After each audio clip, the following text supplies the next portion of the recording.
যত ওলিয়া উলিয়া গাউস কুতুব পীর পয়গম্বর যেখানে যে অবস্থায় পদবিত হয়েছে প্রত্যেকের রওজা শরীফে এবং কদম প্রকারের ভক্তি চক্র রেখে আজকে যেখানে উপস্থিত হয়েছি শুধু বাংলাদেশি না, যার ভালোবাসা স্নেহ সারা বিশ্বের মাঝে থেকে সম্পূর্ণভাবে ছড়িয়ে আছে, সে আমার লোহা আলিশা বাবা জানের রওজা শরীফে ভক্তি চক্র রেখে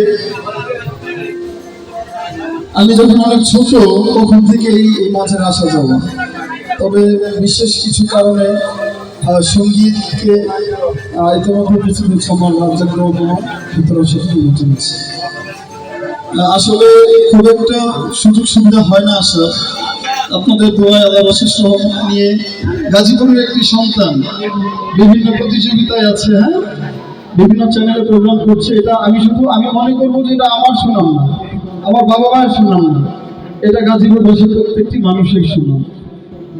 আপনাদের দোয়ায় আমার অশেষ রহমতে গানে গানে সেরার মধ্যে তৃতীয় রাউন্ডে আছি, থার্ড পজিশনে আছি। লক্ষ লক্ষ টাকা খরচ করে যেতে পারে না, সেখানে গিয়েছি যোগ্যতায়। আল্লাহর অশেষ রহমতে এশিয়া টিভি, মাছরাঙা, STV বেশ কয়েকটি চ্যানেলে গান গিয়েছি। সব আপনাদের দোয়া, এটা আপনাদের গৌরব, আমার কিছু।